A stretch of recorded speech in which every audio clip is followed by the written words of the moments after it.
Salut tout le monde, aujourd'hui je fais une vidéo SCP, je suis content et tout, et je suis encore content, il y a un nouvel abonné qui vient, 16 abonnés, ça fait plaisir. Tous les nouveaux abonnés, je suis content. Du coup, voilà. Après, je vais mettre des fonds pour la vidéo, c'est pas en rapport. Du coup, alors aujourd'hui on va parler du SCP 949 TB. Ils m'ont fait une référence, ils sont sympas. Je mettrai le nom à la fin parce que j'ai pas envie de vous spoiler. Du coup, en premier, on va commencer par la description du SCP, comment il agit. À la fin, je vais expliquer sa classification et tout. Comme ça, c'est facile et tout. Avec le montage, bien sûr. Bon, ce SCP, c'est une fille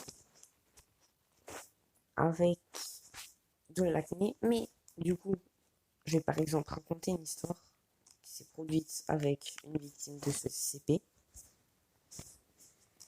Alors, ce, c'est un enfant de 8 ans qui a malencontreusement rencontré ce SCP, mais qui n'en savait rien, malheureusement.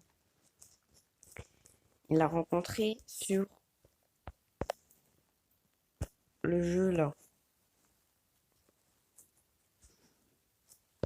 Du coup, j'ai fait ma propre enquête. Je reviens, il n'y a rien. C'est bon. Du coup, vu que moi aussi j'étais en contact avec ce SCP, enfin, pas vraiment en contact avec ce SCP, et je sais ce qui peut se passer. Du coup, le jeune homme, il a rencontré ce SCP dessus, sur ce jeu.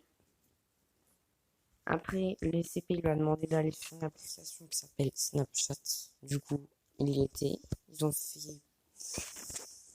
Ils ont passé plusieurs temps ensemble et il y avait de bonnes relations. Ça a duré quelques mois.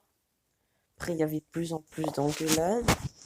L'enfant, il se doutait de quelque chose, mais il voulait le cacher parce que il sentait pas ça très très bien. Du coup, l'enfant, un jour, l'enfant, il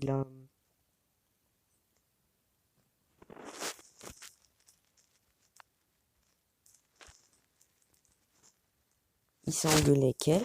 Et après, malheureusement, il a reçu un message et c'était écrit tu, tu me donnes ton adresse ou je te hack. Cet enfant, il a peut-être mieux fait de donner son adresse que le hack parce que là, on passe à la phase 2 que le SCP fait, que ce SCP fait. Cette anomalie. Donc, il s'est passé quelque chose, ben, il n'était pas rassuré. Il n'a pas préféré appeler la police parce qu'il était naïf. Mais il y croyait même pas. Et un jour, il s'est passé quelque chose. Il s'est passé que ce SCP est venu devant chez lui, le regarder dormir, le regarder manger, regarder tout le temps. Il se sentait observé, mais rien, rien du tout. Et un jour, il a aperçu une camionnette. Ça, c'est le SCP 949-2-TB. Et à l'enfant s'est réveillé devant la camionnette parce qu'il dormait. Quand il l'a aperçu, enfin, il s'est endormi d'un coup, comme un amnésique. Et après, la camionnette, c'est le plus gros problème de ce site en fait. On ne sait pas ce qui se passe. Quand il rentre dedans, l'enfant, on le voit plus comme si c'était une dimension parallèle. Il se passe des choses bizarres. Maintenant, je vais parler de sa classification.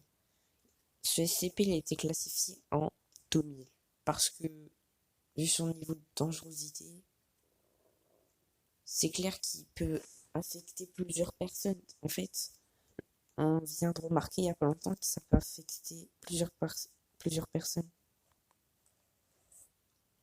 Du coup, on sait pas assez de choses sur ce SCP. Et c'est ça le problème. En fait, on sait pas ce SCP, c'est un humain, de un, ou c'est autre chose. Du coup, je pense que c'est tout pour cette vidéo. Ben, merci de soutenir la chaîne et tout. Abonne-toi, c'était vraiment un BG. Laisse un like.